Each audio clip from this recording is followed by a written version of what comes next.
Hey you guys, it's your girl T. So I wanted to come on here and talk about the whole BET Awards that went down last night. Yesterday was the 2015 BET Awards and folks have been asking me to recap it. We had a good old funky time on Twitter last night. If you were not on social media during the BET Awards yesterday, you definitely missed out on all the jokes, the memes, and everything else, okay? So this was the BET weekend. It was called the BET Experience out here in LA, and it was really cool. It was a lot of people that came out here. I ended up going to a concert last minute.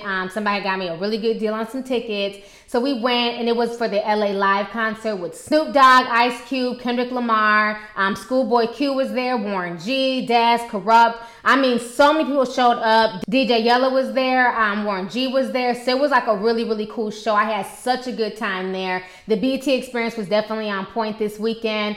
But the big deal, the big thing that everybody came for was for the BET Awards. So during the awards show, I decided to live tweet. I know it's been a while since I've done any live tweeting in a while, but I had a good time. It was cool tweeting with folks, you know, joking, laughing, having fun. So anyways, I want to go ahead and do this recap. So during the BET Awards, they always do a pre-show, okay? So in that pre-show is where you get to see about who's coming to the awards show. Terrence J was out there interviewing people. And the thing I find funny is that so many people that were there at the BET Awards during this pre-show or that went to the show, they're not even famous for anything. They're not singers, they're not actresses, they're not entertainers. They're literally just famous on social media. You know, I feel like the qualifications to get to the BET Awards really depends on how many likes you get on Instagram, because I, for the life of me, do not know what Amber Rose does and what Blac Chyna does that qualifies them being interviewed on the red carpet, you know. So the whole situation was just a trip. Karachi was also there as well. So a lot of folks thought there was going to be a lot of drama in the house because Chris Brown was there, Tiger was there, Blac Chyna was there, Amber Rose was there, you know what I'm saying? Karachi was there, Rihanna was there. So folks thought it was going to be like a powder keg, you know what I'm saying? But one person who was not there, who was banned from the BET Awards, was Safari, Nicki Minaj's ex-boyfriend. Safari took to Instagram to let everybody know that, you know, supposedly Nicki or somebody from her camp got him banned from the BET Awards, so he wasn't able to attend, which I thought was just complete and utter bullshit. But that's a whole nother story. Now, another thing that had me cracking up on the red carpet was Little Mama, okay? Little Mama and her crew came out there to perform on the red carpet like it was a damn Target back to school commercial. She was going hard. She was dancing her ass off, but she forgot to sing her song. Like, she wasn't even trying to play it off. She was straight up lip singing. There were parts to her song where she wasn't even rapping. She wasn't singing. She wasn't doing nothing but dancing. And it's like, if you're going to put on a performance, it needs to be in sync. You can't just focus on the dancing, but then let the music just play in the background with your vocals, you know? So I thought that was kind of weird how she performed. But as far as her dancing was on point. But as far as, like, you know, how she performed vocally, I didn't like that because she basically let the track do all the work for her. So moving on to the awards show. So in the opening of the awards show, we had Tracee Ellis Ross and Anthony Anderson. And when I tell y'all, these two are a straight up mess. They did a really good job hosting. I really didn't like the intro though. I thought the intro was a bit over the top. You know, they were funny. They come out in little leotards, and then Tracee Ellis Ross was talking about eating the booty like groceries. Why does BET keep promoting this eating booty agenda? I don't understand that at all. And then once kids start doing that shit, folks are gonna be mad. But that whole situation was funny how she came down and was spinning around and everything else. So they were the ones who were hosting. And then after they got done with their little shindig, Laverne Cox came out there with Gabrielle Union, and Laverne Cox was looking fierce, honey. They had on the same dress. You know, their little jokes and punchlines were kind of corny or whatever, but I think they both looked really, really good. Another person who ended up coming to the BET Awards after complaining for so many years that she wasn't allowed to come was Keyshia Cole. Keyshia Cole's ass done went from frying funnel cakes in the parking lot to actually getting a seat inside the award show. But they actually let her come on stage and basically announce the winner to an award. So Keyshia Cole gets up there, and instead of being professional like Monica and announcing the winner, she decides to plug her own album. And when I tell y'all, nobody clapped, nobody gave a shit. Everybody was like, Harpo, who this woman up here with this blue hair? You know, it's like, Keyshia, really? She's like, oh, my album's coming out. It's independent. It's my own album. I'm not with the label. And everybody was just sitting there like, okay. I fell out. Keyshia Cole is a mess. That was a shameless plug if I've ever seen one. I think the last shameless plug I seen like that was when Macy Gray wore that tacky ass dress that said buy my album on such and such date. Anyways, the performances were pretty good last night. Chris Brown was doing his thing. Of course, he won the Fandemonium Award because Chris Breezy fans really go hard for him. So he won and he was dancing. Are y'all just gonna ignore all them Illuminati pyramids that was in his set? When him and Omarion was out there dancing, there was all types of Illuminati pyramids, Illuminati symbolisms. Announced on Twitter that watching 5, 4, 3, 2, 1, there will be so many Illuminati videos up on YouTube breaking down and deciphering everything that went down at the BET Awards. So that whole situation had me cracking up. But Chris was doing his thing even though he's rocking Tommy Hilfiger. I don't know what the hell that was about. Now, another thing that tripped me out at the award show was Nicki Minaj and Meek Mill. I swear Nicki Minaj and Meek Mill want to be Jay-Z and Beyonce so bad. It's like Nicki was just trying way too hard. Even when she went up to go get her acceptance speech, she had her mother come up there with her, which I thought was sweet. Her mother is beautiful. So she had Mama Carol come up there. And then during the speech, you know, she was giving her little announcement. Nobody was shocked that Nicki won. This is like literally the 6th year in a row that Nicki Minaj has won. But that's just because there's really no competition. You know what I'm saying? Nicki is that chick and that's why she keeps winning. So Nicki was up there and basically, you know, doing her little announcement. Then she decided to, you know, shout out her baby Meek Mill. And I thought that was kind of a slap in the face to SB because it's like, damn, you've been at this award show for so many years and you've never once shouted this man out. You've never once showed him any love. But now, you know, you're sitting there shouting out Meek. And Meek to me looked like a little boy. Like he just looked like a little boy in the candy store. He was just so happy. You can tell like this is his dream girl. Meek done went from being that little 13-year-old kid on the block rapping with them dusty ass braids back in Philly to being that dude. You know what I'm saying? Meek has definitely put in a lot of work. He's come from the bottom. He's definitely at the top. And you know, he's definitely come up from having baby mama drama to date Nicki Minaj. I ain't even mad at Meek. You know what I'm saying? I think that they're a cute couple. And I love that song that they got out with Chris Brown. I mean, I think it's a cool song. But I just hope it's genuine. I just hope that he doesn't end up being a rebound for Nicki Minaj. I don't want to see Meek get hurt because he seems like a really cool dude. So I really hope that this is a genuine relationship. I really hope they have longevity like Jay-Z and Beyonce. And I hope this is not just for the camera. So after they got done performing, Donnie McClurkin got up there and he started singing gospel. When I tell you, I fell the hell out. Only at the BET Awards, he go from talking about eating booty like groceries, Meek Mill and Nicki Minaj doing their PDA, and then having Donnie McClurkin up there singing gospel music, okay? I think one of my favorite parts of the night was the whole Smokey Robinson thing, but I'm gonna need Diddy to learn how to read. I mean, he was messing up the whole speech. He made them rewind the teleprompter. I'm like, Diddy, you're just doing way too damn much. Did you not practice your lines? You know, so he had messed up during the lines and he had to start over. But eventually, Smokey Robinson got his just dues. When I tell y'all, Smokey Robinson is fine as hell, honey. I don't give a damn if he's 75 years old. He looks so good for his age. I'm like, does this man age? You know what I'm saying? And when he got up there, he started singing and everything else. It's really cool to see Tori up there. I think that's her name. She was singing and then Neo was singing with him. Like, I thought that was a really nice performance. And this was long overdue for him to get this award. So I was really happy for him. But I think the best part was when he was up there straight up preaching. He was talking about being humble and, you know, letting all these entertainers in the audience know that, you know what, there's so many people who want to be in your position. There's so many people who never get a chance to, you know, become famous singers and famous entertainers, that you should humble yourself and realize that, you know, you're blessed and not let it get to your head. So I really hope that a lot of folks in that audience were taking mental notes because Smokey Robinson wasn't doing nothing but preaching the truth, honey, okay? Now, another person who was at the BET Awards who, I don't know what was going on with her, but it just seemed like she had like a really shitty attitude the whole night, was Rihanna. Half the time when the camera would focus on her, she was mean-mugging the camera. She had an attitude. She acted like she really did not want to be there. And then when they finally caught her up, you know, to come give her little speech or whatever, she threw a wad of money in Stephen Hill's face. But I believe that that was just a stunt for her Bitch Better Have My Money video. So after she threw the money in his face, she got up on stage. And then she gets up there and she basically said, I only came for a couple of reasons. And one of those reasons was basically to premiere a 1-minute clip of her new video that's set to come out this week. So I thought that was kind of, you know, a shitty thing to say that you're only there to promote your video as opposed to being happy that you're there at the show and, you know, really being engaging. And even during the show, I don't know where she found some duct tape from, but she ended up taping Floyd Mayweather's mouth shut. So that whole situation had me cracking up. So I don't know what was wrong with Rihanna, but she really had like an attitude last night. It was just crazy, but she did look gorgeous as ever. I loved her little pantsuit and her hair was on point as well. Now, one of the biggest moments last night was the whole Tamar Braxton and K. Michelle situation. Now, as we all know, K. Michelle and Tamar Braxton have been beefing forever, but they finally decided to bury the hatchet and come together, end up doing a duet together on stage. So a lot of folks were like really, really happy, but then a lot of folks were going in on Tamar because her makeup and her lashes were kind of off, and she was making like a lot of, you know, really, really strong faces in the camera. She was just being a little bit too extra.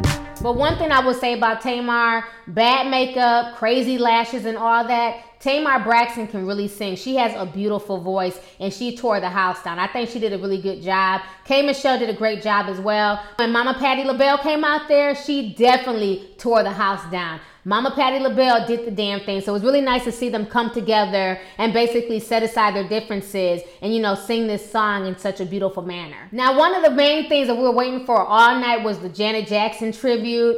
The Janet Jackson tribute was pretty good. Now, I don't know what the hell Tishane was doing with however you say her name. I was not feeling how she was dancing to Pleasure Principle at all. As we all know, Pleasure Principle is the song, and Janet Jackson killed in that video. Tishane, she was not rocking at all. But Sierra did a damn good job. You can tell that Sierra basically lived for this moment. She could not wait to perform for Janet Jackson. And Sierra tore the house down. She did her thing when she did Rhythm Nation. I was feeling it. You know what I'm saying? Sierra can definitely dance her ass off, and I'm glad they chose Sierra to come and do that tribute to Janet Jackson, because the other girl, she definitely dropped the ball. But I really wanted to see Janet Jackson come out there and dance. It was good to see Jimmy Jam and Terry Lewis. They were definitely representing Minneapolis. So it's cool to see them, but I just knew Janet was going to dance. You know what I'm saying? Janet still has it in her to break it down, and she still looked good. The way she was looking at the award show reminded me of when she was in that video, That's the Way Love Goes. That's the vibe that I was getting from Miss Jackson, If You're Nasty. So she was definitely looking beautiful last night. And what was so funny is that they had Catherine and Joe sitting next to each other.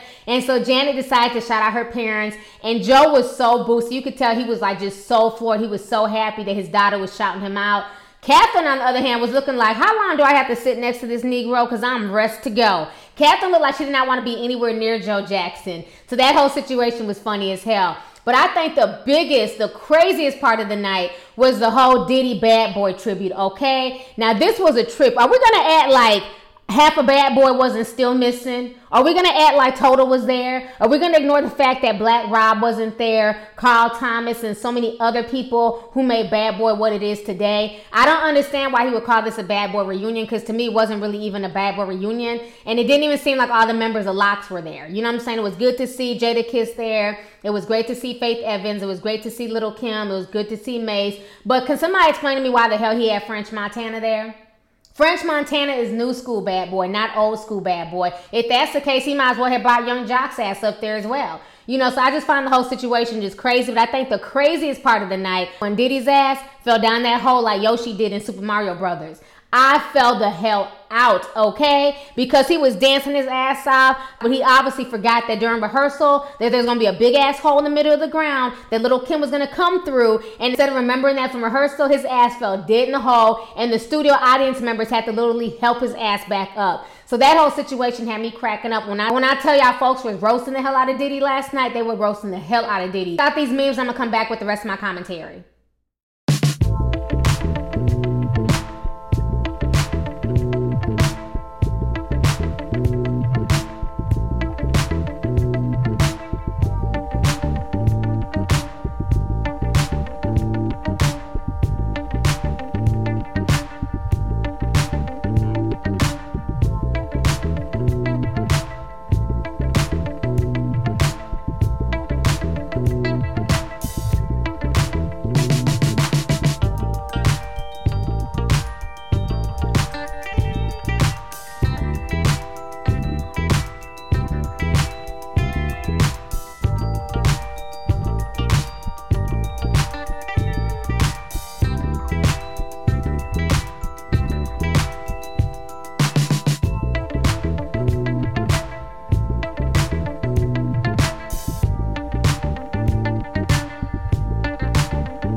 right, so you guys just checked out the memes and folks going in on Diddy. Now, another thing that tripped me out with this whole BET Awards situation is the fact that they let the whole crew of Empire come up there and perform. Now, I understand that, you know, Empire has some catchy songs like Drippity Drop and all that stuff, but I mean, I don't understand how they're going to allow them to perform, but yet and still you have an artist like J. Cole who single-handedly dropped his own album. He didn't have not one feature on his album. His album went platinum. His album bangs from start to finish, but yet and still BET didn't allow him to come to the show. BET didn't have him perform. I would much rather see J. Cole on stage rapping than Hakeem from Empire. You know, so I thought that was kind of silly that they had the whole Empire crew out there doing their songs, but then you didn't have an artist like J. Cole out there performing. You know, and that's not to throw shade on any of the guys from Empire, because I do like their songs and I do like them. My thing is, I thought the BET Awards was supposed to promote real artists, not TV show artists and things like that. But I guess with BET, anything's to be expected. Now, last but not least, the other thing that pissed me off with the awards show is the fact that Fetty Wap did not win. Now, Fetty Wap is that dude. I really, really like him. I love his music.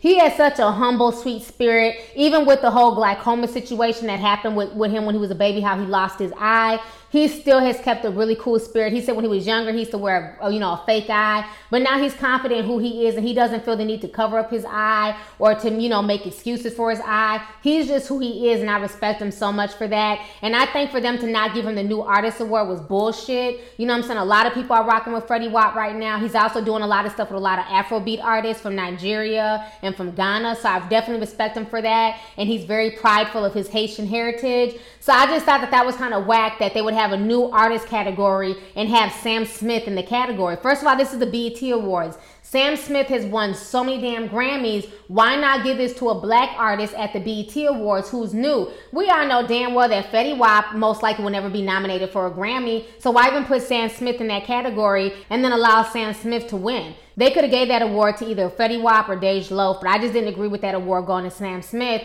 And, and of course, Sam Smith didn't show up, and Anthony Anderson put on a toupee, and he pretended to be Sam Smith, and he basically said that Sam Smith didn't show up because he's white. So that whole situation had me cracking up. I'm like, Anthony Anderson is a straight up mess, but I definitely feel like Fetty Wap should have won that. But he killed that shit. They ended the show with Fetty Wap. He got up there and he performed Track Queen, and everybody got down and dirty to that song. It was definitely banging. And another performance that I did like was Big Sean's performance. He did really good. He had the whole crowd hyped up. But the thing that was crazy is Big Sean started performing I Don't Fuck With You. When I tell y'all Chris Brown and Nicki Minaj were super damn crunk for no damn reason, I was cracking up. I'm like, the way they was dancing in the camera and being super extra, that had to be some shade towards their exes, because Nicki Minaj went hard. Chris Brown was going hella hard. I thought he was going to start rapping Karachi's name. So that was really, really funny. I know every time Naya Rivera hears that song, she must have to turn off the radio and change the channel, because Big Sean is a fool for coming out with that song. All in all, I think that the 2015 BET Awards this year was definitely on point. You know what I'm saying? Last year was whack as hell to me, but this year was on point. I think BET did a lot better. But of course, the internet had things to say. Of course, the memes were being cranked out super time. So I want you guys to go ahead and check out all these memes of what folks had to say about the BET Awards, and I'm going to come back with the rest of my commentary.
All right, so you guys just saw all the memes and all the comments and what folks had to say. So like I said before, I definitely enjoyed this year's show. So let's go ahead and get the discussion popping. This is my recap for the BET Awards 2015. What did you guys think about the show? What do you guys think about the memes? Who was your favorite performer? What did you guys think about Nicki Minaj, Rihanna? How did you feel about, all the celebrities that were there? Who was your favorite, best dressed, worst dressed? Let's go ahead and get the discussion popping. Go ahead and leave a comment. All right. Deuces. Hey YouTube, it's your girl Lovelyti, and you can show me some love by hitting that subscribe button, watching my previous videos, and following me on social media.